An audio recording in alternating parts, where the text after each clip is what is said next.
Muito obrigado mais uma vez, sinta-se à vontade. Alessandro, boa tarde a todos que estão aqui, não só os alunos do Profiqui, mas Lucas, ex-orientando de Alessandro, os alunos do mestrado profissional em Geografia, Geoprof, e como o professor Alessandro já anunciou, eu venho aqui nessa tarde trocar algumas informações, algumas experiências, alguns saberes sobre a organização e elaboração de produtos educacionais na perspectiva de produtos resultantes de mestrado profissional. Eu quero agradecer imensamente ao professor Alessandro Façanha, colega do Departamento de Educação, do SERES, em Caicó, uma pessoa extremamente compromissada com as questões da educação, tanto do ponto de vista do ensino, como também do ponto de vista da política de formação de professores. Então, Alessandro, de coração, agradeço imensamente o seu convite e espero, sinceramente, poder contribuir com essa discussão de vocês, tá? Então, eu organizei um material para orientar a nossa discussão, mas isso não significa que ele seja exaustivo, depois a gente pode ver algumas questões de pergunta. Alessandro, por favor, faça o controle do meu tempo, para que eu também não me estenda demais e não fique gastando tempo com coisas que não são relevantes, né? Então, o meu objetivo aqui é contribuir para a elaboração dos produtos educacionais organizados no âmbito dos cursos dos mestrados profissionais, como eu já falei para vocês. A minha fala, ou a organização do meu pensamento, ele vai estar em torno de uma abordagem mais teórica, mais teórico-conceitual, mas também do ponto de vista daquilo que se espera e daquilo que a CAPES direciona como sendo produto educacional, dentro das discussões atuais sobre produto educacional, trazer uma discussão de como esse produto educacional ele se enquadra dentro de um modelo de mestrado profissional. Depois a gente eu fui buscar o projeto pedagógico, algumas informações muito elementares sobre o programa de mestrado em Química em Rede, o Profiqui, para poder situar, e como esse projeto pedagógico, ele aponta no sentido da formação de professores, e aí vou enfocar a questão do trabalho de conclusão de curso na perspectiva de elaboração de um produto educacional e finalizo com uma abordagem bem mais específica sobre a tipologia dos produtos educacionais hoje, que estão sendo discutidos a nível dos mestrados profissionais, tanto em termos dos fóruns, dos programas de pós-graduação, como também dos próprios direcionamentos da CAPES. Eu quero pedir a vocês que, caso vocês percebam que está tendo interferência do ambiente externo na minha fala, vocês me avisem, porque eu estou com uma janela um pouquinho aberta aqui, para não ficar muito quente. Se for o caso, eu fecho, tá certo? Muito bem. Então, o que a gente entende como sendo um produto educacional? Qual é o conceito, os tipos e as características? Primeiro, quero dizer para vocês que esse termo, essa expressão, que na verdade é uma expressão, ele não é novo.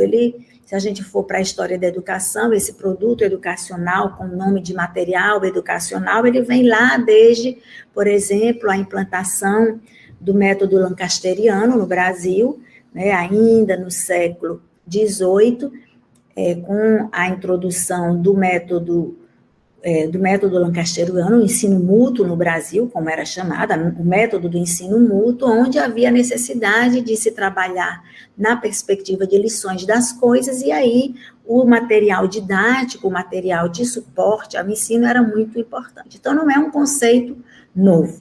Apesar de não ser novo, ele não tem unanimidade quanto à sua conceituação. Então, a gente termina tendo que fazer uma escolha dentre as diferentes conceituações, definições, e, na verdade, fica mais em termos de conceituação e não definição do que é um produto educacional. Então, para fazer isso, dada essa diversidade, eu começo perguntando a vocês, pedindo que vocês pensem um pouquinho sobre o que é produto educacional. O que vocês pensam que é um produto, né? E agora não é só um produto educacional, mas o que é um produto na perspectiva da nossa vida contemporânea, do que nós fazemos no nosso cotidiano. O que é realmente um produto, né? Então, vamos aí pensar em termos de 5 segundinhos, o que é um produto, vamos tentar elaborar uma definição, mesmo que seja rápida. Para a química, isso tem uma especificidade muito grande, para a educação, para a pedagogia, isso tem outra, para a geografia tem outro, mas todos vão girar em torno de um conjunto de atributos tangíveis ou intangíveis, né? Portanto, aquilo que o Piaget ou o construtivismo poderia chamar de concreto ou abstrato, né? Para atendimento de necessidades reais ou simbólicas. Então, o produto ele está sempre direcionado, um produto ele surge, ele nasce com uma característica ou com uma função específica, atender uma necessidade real ou simbólica, que pode ser utilizado em resposta a uma situação prática. Portanto, a gente vê que o produto ele resulta de uma provocação do meio. Esse meio pode ser um meio externo ou interno, ou ele pode resultar numa necessidade material de caráter técnico da gente modificar alguma coisa, alterar alguma coisa, ou interferir em alguma coisa, ou uma necessidade simbólica, né, de melhoria em termos muito mais conceituais, muito mais organizacionais do que prático em si. E essa situação prática o conjunto, ou seja, a produção desse atributo, ele visa melhorar uma condição de oferta ou de um serviço, como a minha fala já colocou, ou de realização da tarefa. Então, um produto, ele tem como característica, se a gente observar isso que nós acabamos de dizer, ele tem como característica a ação direta do homem, né, da pessoa, na produção de um artefato, atendendo aos critérios de qualidade técnica, aplicabilidade e eficácia. E por que esses critérios de qualidade técnica, aplicabilidade e eficácia? Porque um produto, esse artefato, ele não pode ser qualquer coisa, a perspectiva de elaboração do produto, ele tem que ser vista sempre como uma intencionalidade de trazer uma resposta eficaz a uma necessidade que a gente está pedindo. Então, esse produto, ele há muito tempo e mais atualmente, ele sempre passa por uma discussão entre um produto técnico e um produto tecnológico, né, que aparentemente são coisas que se misturam, são coisas que dizem a mesma coisa. Nós poderíamos até dizer que essa separação ela é muito mais didática mesmo do que prática, mas um produto técnico ou tecnológico ou tecnológico, ele refere a um serviço ou item cuja constituição resulta da intervenção direta do homem ou da aplicação de um conhecimento. Portanto, é um desdobramento do conceito que a gente viu anteriormente. Então, eu tenho um produto como resultado de uma experiência que eu tenho, então aquela minha experiência, aquele meu comportamento, aquela minha vivência, ele vai favorecer para que eu aplique, eu desenvolva um artefato, ou a aplicação de um conhecimento identificável, um conhecimento que ele não é tão prático, mas ele é muito mais teórico, e que eu vou desenvolver, e aí eu já estou falando de um produto tecnológico, que é resultado da produção de um conhecimento teórico, e aí eu vou criar um artefato que vai dar praticidade, vai dar um caráter de aplicação àquele conhecimento que foi gerado anteriormente. Então, esse conjunto de conhecimento, ele vai ser identificado por um objeto, se ele é técnico, ou e pode ser tecnológico, ou pela aplicação de um conjunto de conhecimentos, ferramentas e técnicas derivados da ciência e da experiência, como eu já falei, que é usado no desenvolvimento de processos e serviços, sistemas e serviços.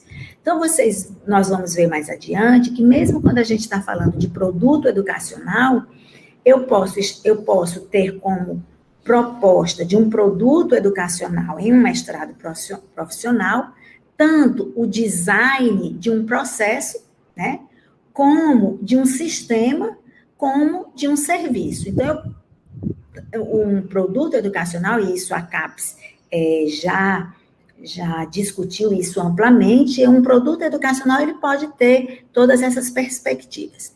Eu gostaria de chamar a atenção que o tipo de produto que é definido como sendo ideal para cada mestrado profissional, ele está apresentado lá na página da CAPES, nas áreas de conhecimento. Então, é sempre importante, se o coordenador do curso não faz essa síntese para vocês, é sempre importante que vocês façam uma visita ao comitê de área, que está lá na CAPES, dentro da plataforma Sucupira.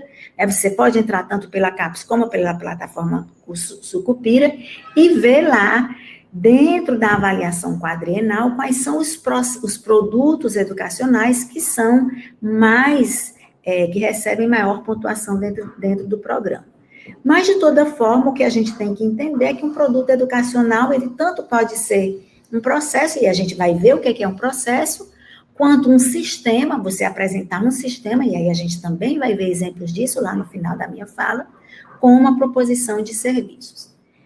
Em relação ao produto educacional, essa conceituação ela foi tirada das reuniões com o Comitê de Avaliação da CAPES, reuniões que eu participei como coordenadora do mestrado profissional em Geografia, e da minha experiência com trabalho na Secretaria de Educação à Distância, na área de formação de professores na EAD, um produto educacional, ele é um objeto de aprendizagem, ou ele se apresenta como um objeto de aprendizagem baseado, desenvolvido com base em resultado de uma pesquisa científica de caráter pedagógico. Então, observem que o produto educacional, para que ele se apresente como um objeto de aprendizagem, ele tem que resultar de uma pesquisa científica, essa pesquisa científica de caráter pedagógico, ou seja, de identificação de quais são os problemas, as fragilidades ou as áreas de intervenção pedagógica e didática que estão sendo evidenciadas e identificadas naquela área, e o objetivo, desse produto educacional como objeto de aprendizagem é que ele seja desenvolvido através de uma pesquisa que apresente como resultado uma proposta de intervenção e contribuição para a prática profissional de professores. Então, um produto educacional como objeto de aprendizagem, e aí vocês podiam me perguntar, professora, por que é um objeto de aprendizagem e não um objeto de ensino? Por quê? Porque quando a gente fala de objeto de aprendizagem, a ideia da presença da ação docente, ela já está inserida aí. Então, um objeto de aprendizagem dentro do contexto de educação escolar já está embutida a ação do professor. Então, esse produto educacional, ele é um produto educacional que vai intervir nessa prática profissional de professores, no sistema de ensino ou na unidade escolar. Por isso que ele tanto pode ser um produto, ele tanto pode ser materializado por um produto em si, como uma apresentação de um processo, portanto, um conjunto ou uma proposta de organização de uma sequência didática, de um roteiro, de uma rotina a ser implementada como uma rotina de sala de aula, ou como uma proposta, por exemplo, de ementa curricular, de ementa de disciplina, ou uma alteração na estrutura curricular com a proposição de disciplinas para além daquelas que estão propostas dentro do currículo rígido, né, dentro, por exemplo, daquilo que está previsto na BNCC como sendo obrigatório, e aquilo que vai surgir como as disciplinas, como os conhecimentos que são complementares àquilo que está sendo proposto. Então, como objeto de aprendizagem, o que a gente entende como sendo um produto? Vejam que a gente está começando a evoluir nessa ideia de produto educacional dentro da perspectiva de algo que vai promover, facilitar a aprendizagem do aluno. Então, eu vou ter como se revestindo da característica de um objeto de aprendizagem, qualquer recurso suplementar ao processo de aprender da pessoa, do sujeito, do estudante, né, do aluno, que pode ser reusado para apoiar a aprendizagem. Termo geralmente aplicado a materiais educacionais projetados e construídos em pequenos conjuntos que visam potencializar o processo de aprendizagem. Embora algumas palavras aí estejam em negrito, eu quero chamar a atenção para vocês dessa característica aqui, ó, reusado. O que significa isso? Que um objeto de aprendizagem, aparecendo como uma característica de um produto, ele tem que ser algo que possa ser utilizado, ou seja, reusado por diferentes pessoas. E que esse reuso, ou seja, você ir ao encontro disso, você utilizar esse recurso, você buscar apoio na sua aprendizagem, no seu processo de aprender, usando esse recurso, ele possa lhe dar diferentes possibilidades de uso de acordo com as suas necessidades de aprender. Então, por exemplo, uma videoaula. Para alguns, em alguns momentos, essa videoaula ela pode ser produzida para introduzir um conteúdo. Como um objeto de aprendizagem de reuso, esse mesmo vídeo, mesmo que ele tenha sido introdutório ao conteúdo, ele pode ser retomado pelo aluno ou para o professor para reforçar alguns conceitos que foram apresentados inicialmente, portanto, numa abordagem inicial de aprendizagem, e serem reforçados durante, né, quando a apresentação desse conteúdo, o desenvolvimento dessa proposta apresentada inicialmente já foi trabalhada, lá já no período, já próximo do período de fixação. Então, o reuso se dá pelas possibilidades diferenciadas que cada sujeito, cada pessoa vai trazer. E esse conceito de objeto de aprendizagem é um conceito de aprendizagem defendido por Tauruco, inclusive Lucas, Elano, do mestrado profissional em Geografia, que está trabalhando com materiais educacionais para o ensino de Geografia, objetos educacionais, ele já conhece o autor e certamente sabe da aplicabilidade desse conceito. Então, os produtos educacionais, dentro da perspectiva de objeto de aprendizagem, eles são entidades não exclusivamente digitais, portanto, a gente foge um pouco da ideia de produto educacional digital, que podem ser usados e customizados para alcançar objetivos instrucionais específicos. A palavra objetivo instrucional, ou a expressão, né, a frase, objetivos instrucionais específicos, ele vai nos levar, né, e aí, com muita propriedade, bem próximo para os princípios do método instrucional de aprendizagem. E por que isso? Porque os produtos educacionais, a maioria deles, eles são elaborados dentro de um método instrucional, ou autoinstrucional, onde o sujeito ele vai descobrindo o artefato, ele é organizado de uma forma que o próprio usuário vai identificando os caminhos e os passos a serem seguidos, então ele pode traçar caminhos diferentes no estudo, usando esse artefato, esse recurso educacional. Por exemplo, um jogo, ele pode ter diferentes caminhos que cada usuário pode traçar para chegar a um mesmo objetivo, né?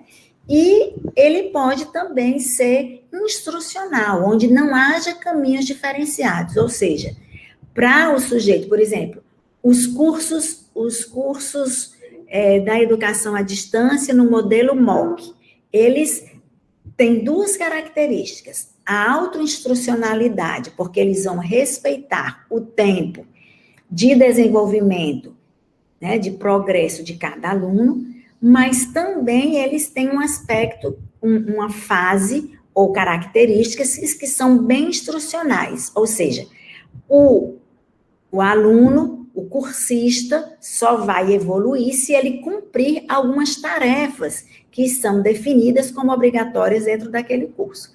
Então, esses objetos de aprendizagem, eles vão ter essas características de instrução, que tanto pode estar mais voltada, dar maior ênfase à autoinstrução, como à instrução dirigida, ou seja, aquelas regrinhas, né, aquela orientação que ele tem que seguir.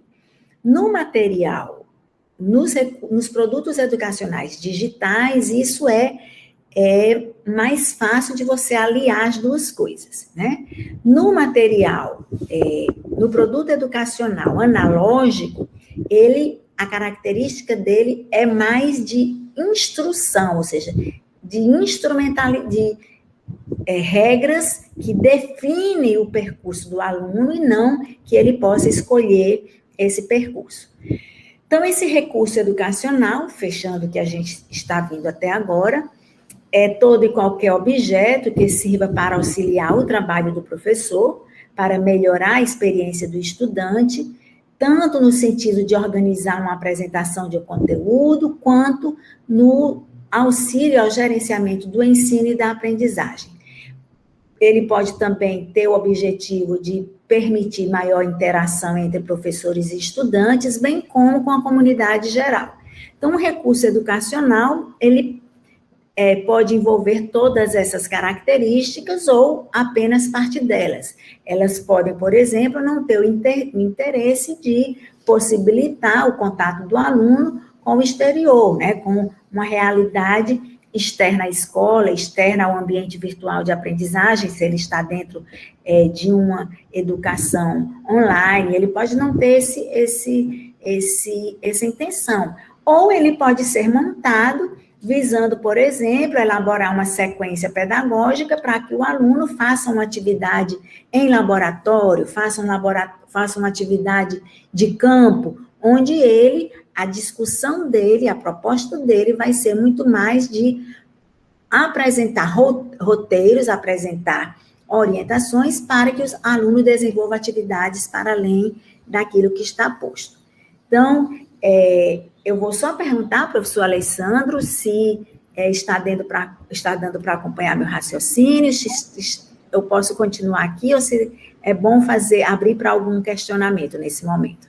Tudo tranquilo, Tânia, pode continuar e ao final a gente faz uma discussão. Então, ótimo.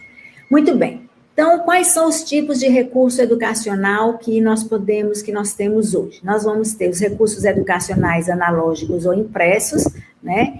E os recursos educacionais digitais, como eu já pontuei na minha fala. O educacional analógico e impresso é todo material ou suporte que utiliza algum processo de impressão sobre alguma superfície, o papel, por exemplo, para a transmissão de uma mensagem. Mas esse recurso educacional analógico, ele pode também vir ancorado em outra mídia que não seja um papel, né? Então, ele pode, por exemplo, eu posso apresentar um recurso educacional tipo um e-book, ele não é um recurso digital, porque ele não vai permitir outras interatividades, mas ele é trabalhado fisicamente. Qual é a diferença entre um e-book na perspectiva dele ser analógico e dele ser digital? No analógico, eu vou ter uma única entrada para ele, eu baixo aquele dispositivo e eu fico usando ele quase que no modelo impresso. E no digital, eu vou ter possibilidade de diferentes aberturas em momentos diferenciados. São mais raros, porque, em geral, quando você utiliza um material desse, você que tem uma característica de primeira apresentação numa mídia digital, a tendência é que ele fique aberto para vocês, mas para vários usos, mas em alguns casos eles são limitados e aí ele fica nessa característica mais fechada. O recurso educacional digital, ele vai ser amparado em qualquer tipo de suporte ao ensino e aprendizagem em que as informações estejam representadas por caracteres numéricos, e esses caracteres numéricos ou sinais, valores discretos, eles não são observáveis a olho nu, e eles são aquilo que permite que essa informação, esse conteúdo, ele seja trabalhável por uma tecnologia compatível a esse recurso. Então, quando eu falo em recurso educacional digital, por isso aí a diferença entre o analógico e o digital é que no digital eu preciso ter uma mídia que sempre vai estar compatível ao uso desse objeto.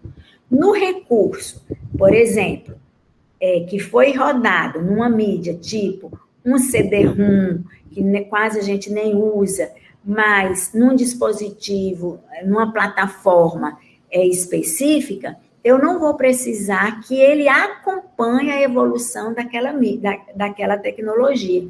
E o recurso educacional digital, não, ele vai estar sempre vinculado a uma tecnologia específica para que ele abra e dê acesso ao usuário àquelas informações. Então, no recurso educacional analógico e impresso, quais são as características dele? A possibilidade de um relacionamento de forma íntima com o suporte, por isso que eu digo que ele vai estar sempre restrito àquele suporte para o qual você pensou em elaborá-lo, né? A tangibilidade dele, do papel, quando é impresso, como uma característica importante do documento. Para algumas pessoas ainda há uma relação muito íntima entre aquilo que está impresso e a tela, às vezes, dificulta. Então, quando se lê um livro, tem-se a experiência de um texto usando tanto os olhos como as mãos, a ideia de tangibilidade, de você ter acesso àquele objeto, de você manusear, ela faz com que você utilize diferentes sensações, que são sensações importantes ainda para algumas pessoas, principalmente para aqueles que não são nativos digitais, onde as sinapses, né, de compreensão, elas já estão, envolvem outros níveis de sinapses neuronais. Para aqueles que não são nativos digitais, o uso do papel impresso vai acionar outras sinapses que foram importantes na organização desse conhecimento cognitivo, de modo que ele é um documento que tem sempre essa dimensão de contato, ou seja, de tangibilidade do sujeito com o objeto. No que não é impresso, você vai ter esse contato, mas você vai usar outras configurações, né, outras organizações neuronais que são importantes para a organização do seu processo de aprender, do seu processo de adquirir o conhecimento. Ainda relacionado à característica ao recurso educacional analógico e impresso, é a flexibilidade espacial. Os documentos em suporte de papel, ele permitem ao leitor interagir com mais de um texto simultaneamente, embora os nativos digitais tenham a maior facilidade de abrir, e alguns dispositivos, alguns computadores hoje mais modernos, alguns notebooks já permitem que você abra, e alguns softwares também já permitem que você abra diferentes páginas em tamanho pequeno na mesma tela, e aí você vai fazendo essa mudança, né, esse passeio diferente entre uma página digital e outra, mas o papel impresso ainda é aquele que apresenta maior facilidade para a maioria dos sujeitos. Então, você pode ter vários documentos dispostos, por exemplo, no seu ambiente de trabalho, e aí você vai manuseando e vai buscando o encontro com essas informações. Esse recurso educacional analógico impresso também, ele vai possibilitar, como eu já salientei na característica anterior, essa manipulação, que é mais valiosa para um grupo atual de estudantes, né, de leitores, e para outros não, e não vai exigir qualquer dispositivo técnico para você utilizar. E aí, mais uma vez, você vai ter, até que a leitura em material impresso, ela já faz parte do cotidiano da maioria das pessoas, né, pelo menos daqueles que estão acima dos 25 anos, e aí o material digital, ele vai precisar que você domine, inclusive, as técnicas de abertura do software, de baixar o software para você usar na sua mídia. Em relação ao recurso educacional digital, tem algumas que superam a do material impresso, né? Que eles mantêm algumas coisas, inclusive para os nativos digitais, a questão da tangibilidade, ela aparece aqui. Os nativos digitais conseguem lidar com diferentes páginas, mas a dimensionalidade da informação, ela é uma característica que só o recurso digital permite. O que é essa dimensionalidade? É a possibilidade de você armazenar um grande número de informações para além daquela que foi pensada inicialmente. Então, no livro, você pode fazer anotações. Então, por exemplo, se alguém pega um livro meu, que eu costumo ler sempre, ele está cheio de post-its ou cheio de anotações, rabiscos entre as páginas, nas primeiras páginas, toda páginazinha do livro que tem branco, eu saio fazendo anotações, ou é preciso que a gente utilize um caderno físico ou um caderno digital acessório, e o recurso digital educacional não, ele tem essa possibilidade de você, inclusive, você ir ampliando essas informações usando esse recurso digital. A multimedialidade é a facilidade de você usar diversas ferramentas de comunicação, de troca desse recurso digital, e a combinação de diferentes ferramentas. Então, você pode combinar textos, você pode combinar hipertextos, você pode usar imagens paradas, você pode usar imagens em multidimensões, você pode utilizar hiperlinks. Nesse recurso digital, você não precisa, já atendendo a questão da dimensionalidade, a informação acessória complementar não precisa estar dentro do mesmo recurso, mas você pode criar hiperlinks para que o usuário vá para outros ambientes, de modo que ele amplia, né, a possibilidade de aquisição de conhecimentos e novas informações. A hipertextualidade, que eu já falei, através da criação de links não sequenciais ou sequenciais, a possibilidade de você fazer sugestão de leituras complementares, se você, no mestrado profissional, você está propondo a organização de uma sequência pedagógica baseada na utilização de diferentes textos, ou na utilização de diferentes materiais, outros recursos que já estão produzidos, encarados em outros acervos, em outras plataformas, você não precisa ir à exaustão. Então, você, na sua sequência pedagógica, na sua sequência didática, você quer mostrar como como o professor deve utilizar a demonstração de uma fórmula química, e isso você sabe que já tem isso demonstrado num outro acervo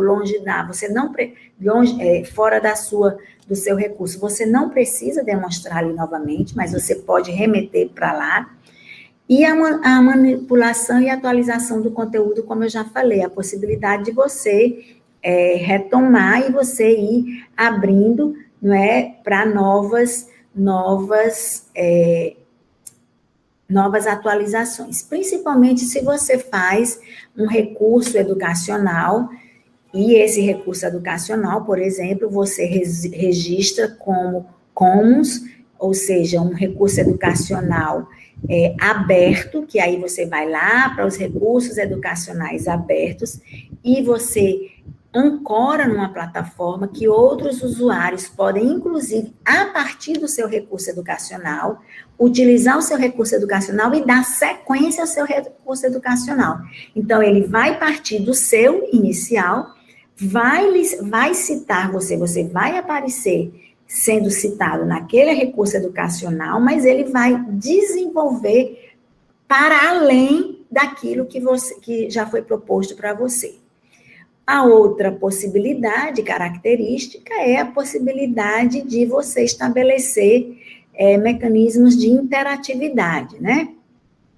A interação, vocês sabem que ela é permitida, ou ela é uma característica de pessoa a pessoa.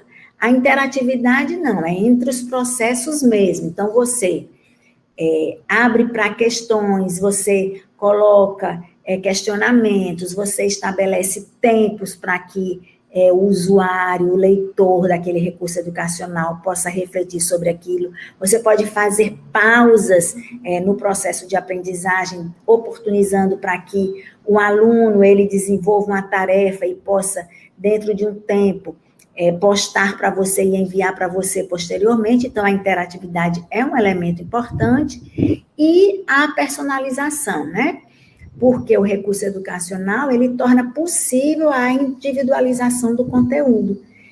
Em que sentido? Porque no recurso educacional, uma das características importantes quando a gente vai elaborar um recurso educacional é que a gente esteja atento a não transformar esse recurso educacional digital apenas numa replicação de uma estratégia que a gente usa em sala de aula presencial, né?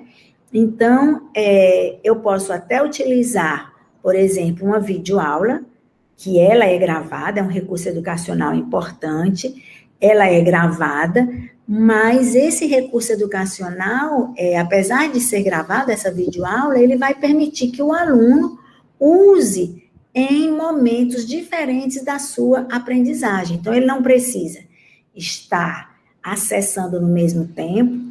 E aí, tanto o método da sala de aula invertida, como do ensino híbrido, eles precisam ser entendidos nessa perspectiva de que a videoaula produzida tanto para a sala de aula invertida, quanto para o ensino híbrido, eles precisam ser pensados e elaborados, de modo que o aluno utilize aquilo no momento em que ele consiga ter maior proveito com aquela videoaula, por exemplo. Então, essa é a característica da personalização, é importantíssima em relação ao recurso educacional.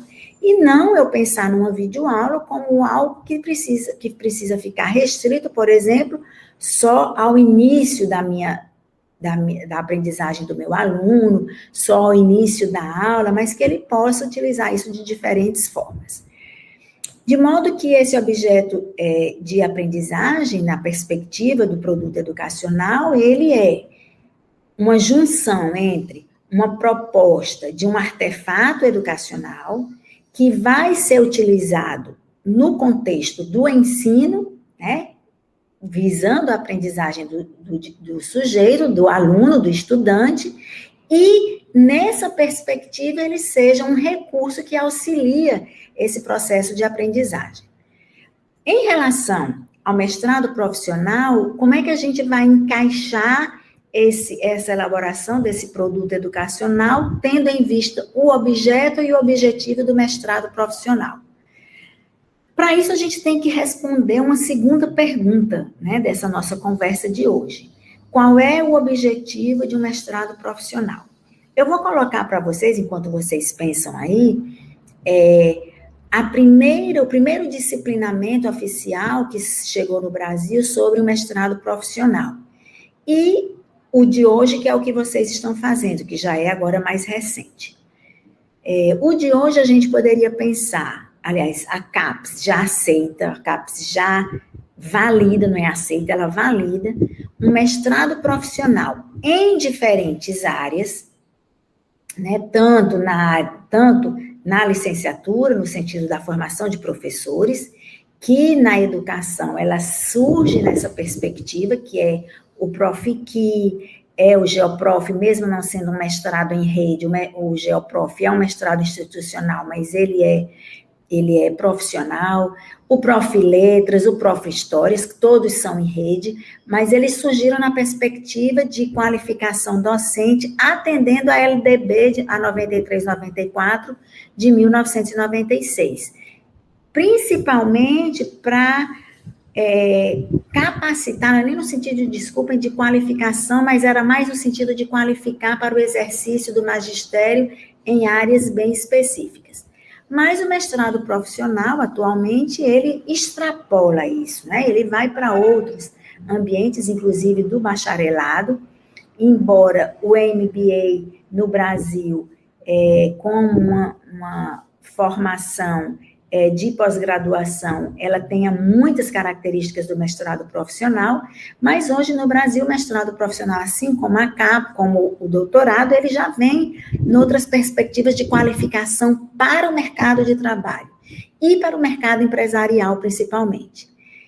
Então, a primeira, como eu disse para vocês, depois que vocês pensaram sobre o que é esse mestrado profissional, o primeiro anúncio na portaria número 80 da CAPES, de 1998, ele vai dizer, no artigo 2º, que o mestrado profissionalizante, veja que a expressão já nem é usada, é o curso que atenda aos requisitos de estrutura curricular clara e consistente, vinculada à especificidade desse mestrado, articulando o ensino com a aplicação profissional, de forma diferenciada e flexível em termos coerentes com seus objetivos. Então, o mestrado profissional, ele surge no Brasil com essa característica muito clara. E aí, a briga e a resistência e um certo preconceito que ainda persiste em algumas universidades, de que o mestrado profissional não é um mestrado que pode ser comparável a um mestrado acadêmico, o que é uma bobagem. Por quê? Porque o que vai diferenciar é o objetivo, o objeto de formação desses dois níveis de ensino. Porque o mestrado, seja ele acadêmico, seja ele profissional, ele é um grau acadêmico, instituído, validado por uma instituição acadêmica. O que vai diferir é o seu objeto de qualificação. Enquanto no mestrado acadêmico, o objeto de qualificação é para a produção de um conhecimento teórico, portanto, ele está ancorado num tipo de pesquisa, que é uma pesquisa acadêmica, uma pesquisa teórica. No mestrado profissional, nós vamos ter a instituição de um grau acadêmico, cuja qualificação está baseada num outro tipo de pesquisa, que é uma pesquisa aplicada, mas que é tão científica, já que é uma pesquisa, quanto a pesquisa teórica, que visa formar, qualificar, capacitar melhor ainda esse profissional para o exercício das suas atividades profissionais. Essa é a diferença fundamental. O acadêmico, ele não está preocupado em qualificar a pessoa para o seu mercado, para o mercado profissional, ou seja, para o exercício da profissão. Uma vez que a preocupação, o interesse dele, o foco dele, o escopo do mestrado acadêmico é a produção de um conhecimento teórico, que pode ser aplicado? Pode ser revertido depois numa tecnologia, numa técnica? Pode, mas não é obrigatório. Já no mestrado profissional, essa produção desse conhecimento, resultado de uma investigação, ela tem que ter um caráter de aplicação. E os mestrados, seja lá o acadêmico ou o profissional, ele está fundamentado em estudos avançados, em conteúdos avançados. Por isso que ele não pode ficar ao nível de uma discussão de uma graduação. O nível, né, de leitura, o nível de abordagem, de discussão que é dado aos conteúdos de um mestrado, eles são bastante diferentes daquela discussão que se dá a nível de graduação, seja na licenciatura, seja no bacharelado.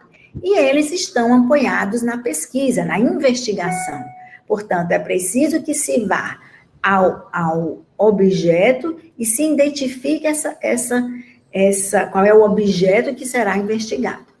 No Profiqui, o programa de mestrado que vocês estão fazendo, ele tem como foco essa formação continuada, qualificada e atualizada em química, considerando temas de pesquisa, desenvolvimento de produtos e material didático. Então, vocês vejam que aí no projeto pedagógico do curso de vocês já estão definidos os produtos educacionais que se esperam, né? Alguns produtos que não são material didático e, portanto, eles podem ser vídeos, eles podem ser sequências didáticas, eles podem ser guias de elaboração, guias de apresentação em sala de aula, guias didáticos de apresentação de sala de aula de um conteúdo específico. O professor, você pode, como aluno do Profiqui, criar uma estratégia de apresentação de uma fórmula, utilizando diferentes recursos, diferentes links adicionais para ampliar o conhecimento do aluno, e esses produtos e esse material didático, eles precisam ser relevantes para os professores que estão em pleno exercício. O que significa esse pleno? Esse pleno não é qualquer coisa, é porque se você foi concursado na prefeitura, no estado, para ser professor de química, mas você não está em exercício na sala de aula, o Profiqui não vai lhe aceitar num processo seletivo para realizar o mestrado, ou não deveria. Diferente do Geoprof. O Geoprof não há exigência, como não é um mestrado em rede, não está dentro dessa proposta da CAPES, porque é uma proposta da CAPES, de vocês, o aluno do mestrado profissional em geografia, ele pode não estar naquele momento em exercício do magistério. Aqui não. A exigência do pleno exercício, ela é obrigatória. Então, o Profiqui, ele parte da química, com visão da química dentro da escola, portanto, não é a química pura, é uma química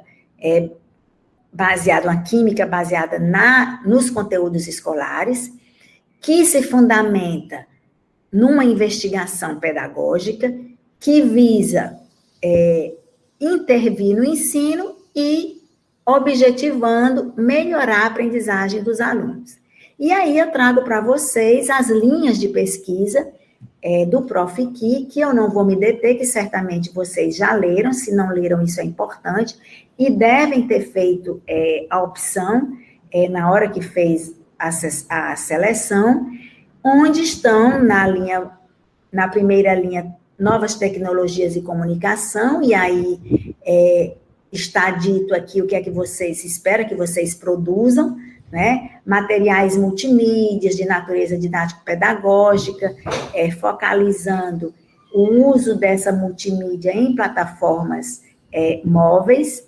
Na linha 2, Química, Ambiente e Energia, espera-se que vocês desenvolvam produtos e processos voltados para uso em sala de aula, em laboratórios e espaços não formais, né? Pode também, segundo essa linha, vocês podem propor um material por exemplo, um guia de avaliação de materiais didáticos. Então, você acha que os livros de de química, por exemplo, os livros didáticos de química da escola que você trabalha, eles têm diferentes problemas que você foi identificando, e aí você pode propor como produto do seu mestrado profissional um guia de avaliação desse material, desses livros que são utilizados. Para isso é preciso que você identifique qual é o livro, né, em que edição, qual é a editora, e aí quais são os pontos, ou você pode fazer isso genericamente. Bem, um livro didático de química, ele precisa atender a tais e tais características, então você vai elaborar um guia de observação, de análise, pode ser inclusive um guia com reuso, que os professores acessem isso em diferentes plataformas e possam avaliar isoladamente ou em conjunto nas reuniões pedagógicas, esse material que é utilizado, né? E a linha 3, que é relacionada à química da vida, que vocês também podem desenvolver projetos e dinâmicas multidisciplinares, com elaboração de ferramentas teóricas metodológicas, e a linha 4, que diz respeito também ao uso de material didático e ferramentas teórico-metodológicas. Tudo está lá, isso aqui tudo eu tirei do projeto pedagógico do curso Profiqui. E aí, eu já estou me aproximando do final da minha fala, não acho até que eu já estou me aproximando do tempo quase do tempo que a Alessandro combinou, para a gente poder abrir para as perguntas. Eu trago agora essa nossa discussão, já nos aproximando, como é que nós vamos aliar tudo isso que a gente está vendo sobre mestrado profissional na apresentação do trabalho de conclusão de curso, ou, portanto, na elaboração do TCC, né? Então, o Profiqui é esse curso de formação de professores. O que é que vai caracterizar esse curso? Um tipo de pesquisa, que é uma pesquisa aplicada, então, quando você for escrever lá o seu capítulo sobre metodologia, invariavelmente, você tem que dizer que o tipo de pesquisa é uma pesquisa aplicada. O caráter dessa investigação que você vai fazer é exploratório, porque você vai, primeiro, identificar a nível de ambiente como é que está a condição de ensino e de aprendizagem da sua realidade, do universo da sua pesquisa, e essa natureza, ela pode ser ou qualitativa, ou quantitativa, ou quali-quanti, que é uma coisa meio misturada. Eu, particularmente, não gosto muito disso, mas é absolutamente possível. Então, aqui é só uma representação do que é que vai ser esse TCC. Como é que esse TCC vai se apresentar? Aqui no centrozinho tem o produto. Esse produto, ele vai ser resultado dessa dissertação que você elaborou, que vai conter aspectos desse relatório técnico, que eu vou já dizer para vocês, e que vai culminar, né, vai fechar como culminância ou como resultado final na apresentação do seu produto. Então, isso aqui tudo também foi tirado da BNCC, desculpem, a porta da minha casa acabou de bater com muita força, desculpem, da BNCC, que vai definir o que é dissertação. Então, a dissertação é uma produção escrita acadêmica que apresenta resultado de estudos e investigações sobre um assunto delimitado metodologicamente. Dentro dessa dissertação, a dissertação é o gênero, certo? Então, se eu vou pensar, desculpem, é a espécie. Então, eu tenho uma espécie humana. Dentro, eu vou ter o gênero.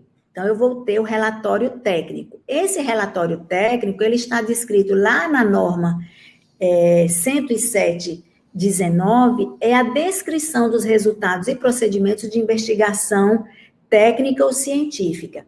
Esse relatório técnico, ele vai dar conta do que você, do mestrado profissional, foi produzindo a partir da sua pesquisa exploratória, ou seja, aquela pesquisa que vai identificar o seu universo de investigação.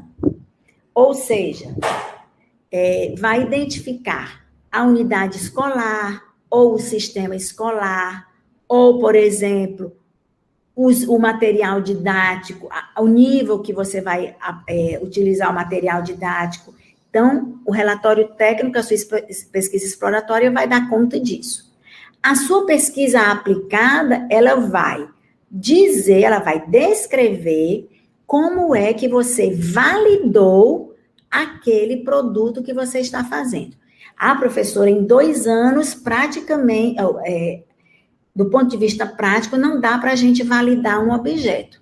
Eu tenho usado a estratégia com os meus orientandos do mestrado profissional, que tem os mesmos 24 meses para concluir o mestrado, que eles, por exemplo, elaborem um produto a partir de uma experiência que ele já desenvolve na sala de aula dele. Então, você tem uma estratégia, você tem uma técnica, você tem um conhecimento que ele já tem dado resultado. Você entra no mestrado, no primeiro semestre de orientação, você já pode, no segundo semestre, com o seu orientador, fazer a testagem, né? A gente chama a validação dessa proposta do produto. Você está validando o produto? Não, mas você está validando a ideia ao que vai reverter, desaguar no seu produto.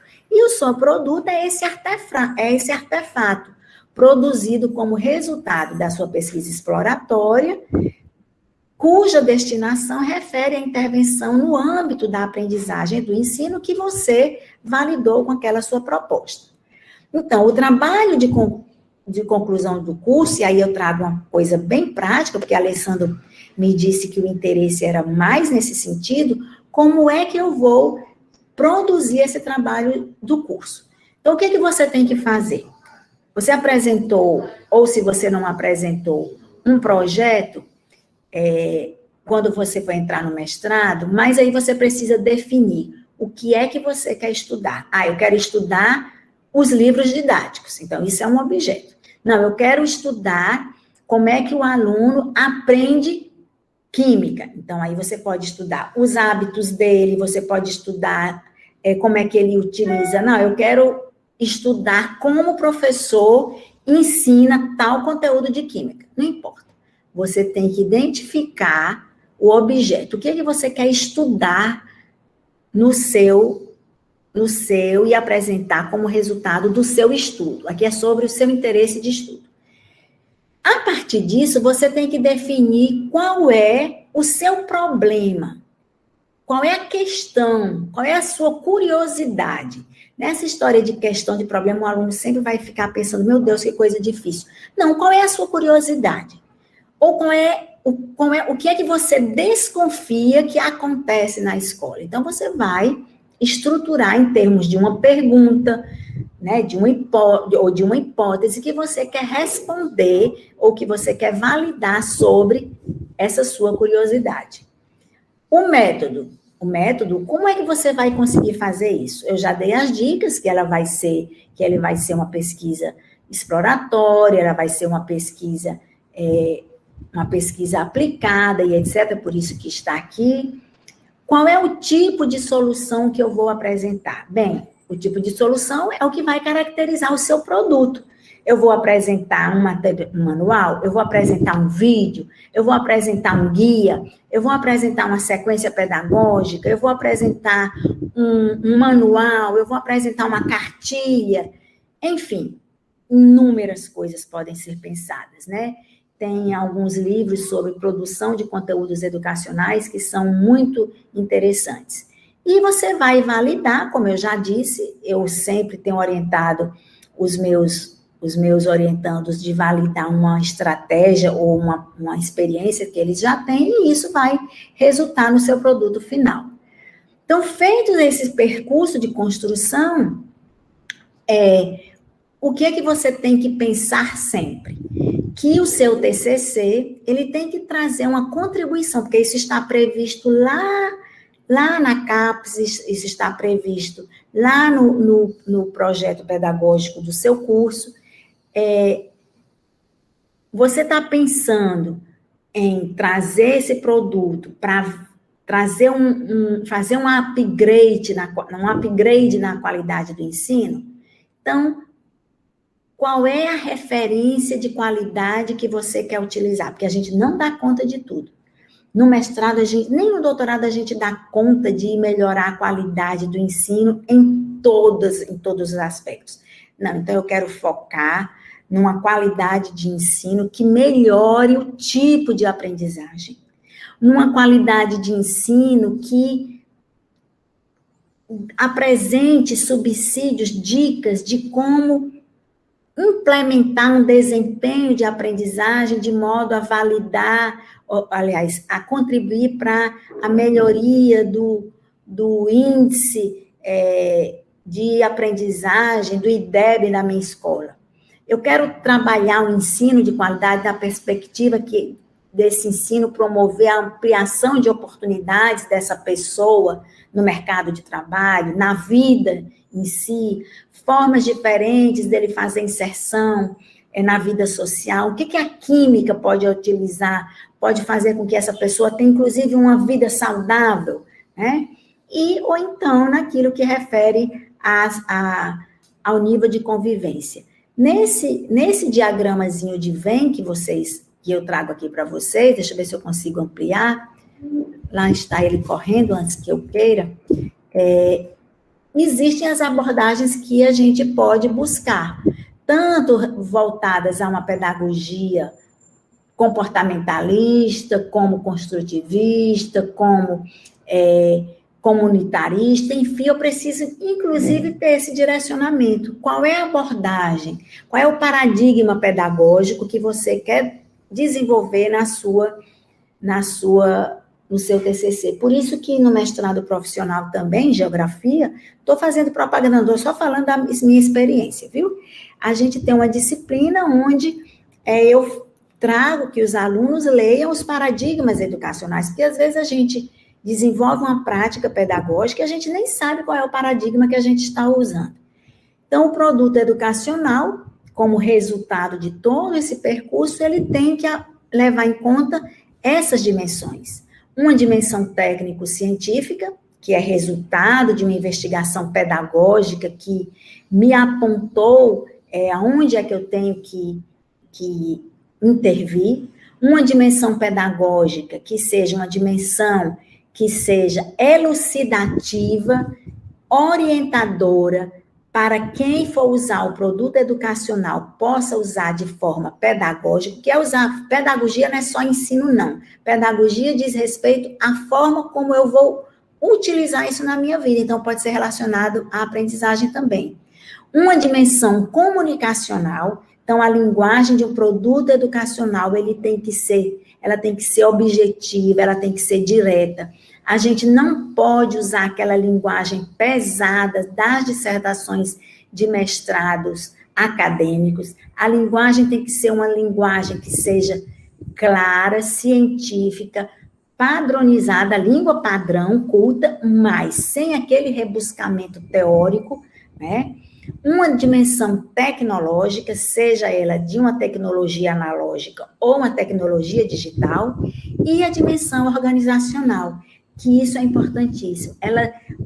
Um produto educacional, ela tem que ter uma sequência coerente, clara, que permita o passeio, que eu considero um passeio mesmo do usuário, por esse produto educacional, sem que ele se sinta perdido. Então, ele tem que ser aquela trilha, né? Ele tem que ser formado a partir de uma trilha que mostre você, como você ir caminhando e você progredindo. Então, dentro das tipologias, e aí eu tentei não fugir das tipologias possíveis que o Profiqui, que as linhas de pesquisa do mestrado profissional de vocês permitem, a gente pode fazer o desenvolvimento de aplicativos. Esses aplicativos, eles tanto podem ser app como softwares, depende de como a gente chama. Eles podem ser direcionados para realizar uma tarefa, para ser usado em dispositivos móveis. Eles, geralmente, a característica deles é organizar o acesso a uma informação ou a um conhecimento sem restrição de tempo ou de espaço, como eu falei, a personalização do conhecimento, né? E aí você precisa dominar uma linguagem de programação ou quando não, você pedir a ajuda de um programador para fazer isso. Você elabora todo o script, né, com o seu orientador, você elabora, pode até propor o design e o programador vai transformar isso em linguagem digital. Então, você pode fazer isso usando o auxílio de um programador. Você pode produzir dentro desses dispositivos, desses aplicativos, isso pode vir em forma de um jogo, como um produto educativo que vai tratar de um tópico específico de conteúdo ou de seu interesse, se for direcionado para professores. Ele precisa sempre ter, nas primeiras páginas, a definição de objetivos, indicação de competências que você está trabalhando naquele jogo, quais são as competências que precisam ser trabalhadas e desenvolvidas para o aluno, qual a descrição das estratégias. Então, o jogo, para quem tem jogo analógico e joga com seus filhos, quando você compra um jogo numa loja, o que é que tem? Você recebe lá aquela bulazinha com a...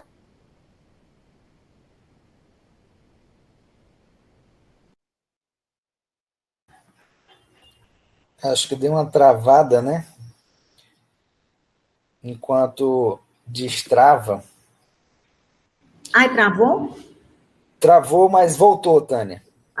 Então alguém aqui da minha casa ligou algum dispositivo aqui na rede interna, que eu acabei de descobrir que foi o meu marido, que acabou de ligar os dispositivos eletrônicos dele aqui que me travou. Voltou, Alessandra? Sim, tá ótimo.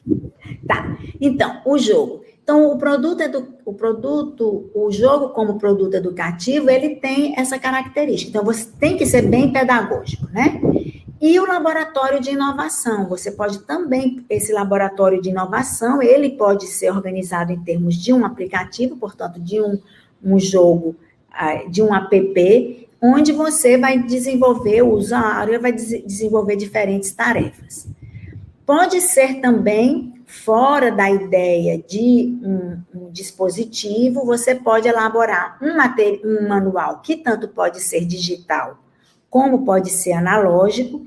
Ele também vai ter que apresentar objetivos, instruções, orientações e procedimentos de como ser utilizado, e aí é a ideia que você apresente cartinhas de orientação para o usuário, e durante a escrita dele, a elaboração dele, você vai usando uma linguagem direta, dialógica e mostrando como as coisas deverão ser executadas.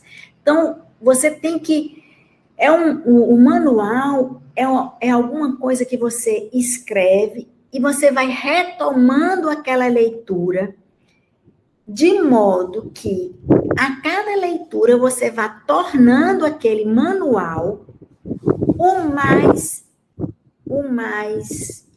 como é que eu vou chamar, gente? Porque minha palavra me fugiu agora. O mais compreensível, pronto, a palavra é essa, o mais compreensível possível.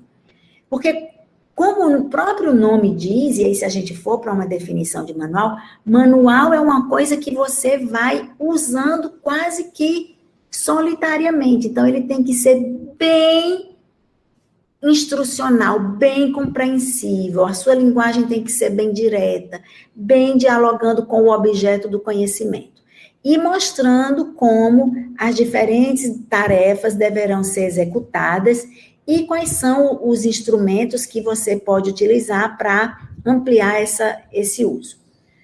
O material didático, que aí o livro didático vocês já conhecem, ou um material instrucional, ou um material curricular, ele já é um tipo de produto educacional que vai ser organizado tanto em termos de manual, guia ou roteiros, e ele vai ter a ideia de comunicação integrada com vários elementos didáticos e pedagógicos.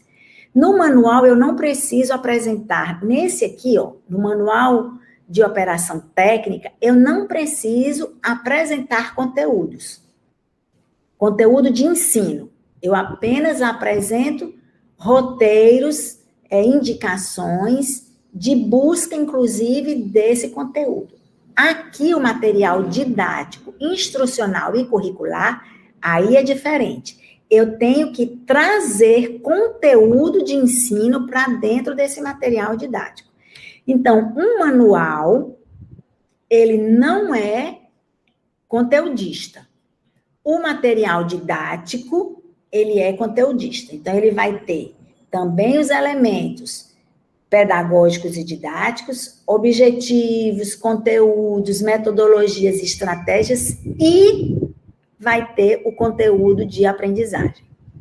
E o vídeo, que hoje quase todo mundo virou videomaker, né? O recurso audiovisual que você vai utilizar, vai agregar imagens e movimentos, você agrega imagens paradas, você pode fazer com você na tela, sem você na tela, enfim, ele vai ter também, ele tem também a necessidade de apresentar os primeiros minutinhos do vídeo vão ser para apresentar a descrição da aplicação didática, você vai dizer tanto para o aluno, então se você vai elaborar um vídeo que o aluno vai estudar, ou que você vai orientar o aluno a manusear o livro didático, por exemplo. Então, você vai dizer que nesse vídeo você está orientando o aluno a como utilizar o vídeo ou o material didático de química para aprender aquele conteúdo, ou aprender o conteúdo de química. Então, você vai dar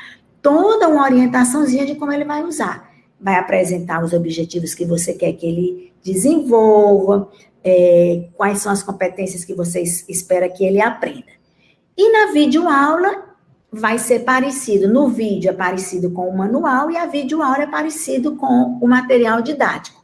Aqui você vai ter o conteúdo de aprendizagem, ou seja, o conteúdo de aula, o conteúdo formal da química para ser aprendido. Didaticamente, o ideal é que uma videoaula fique em torno de 8 a 15 minutos. Principalmente para poder prender a atenção do adolescente.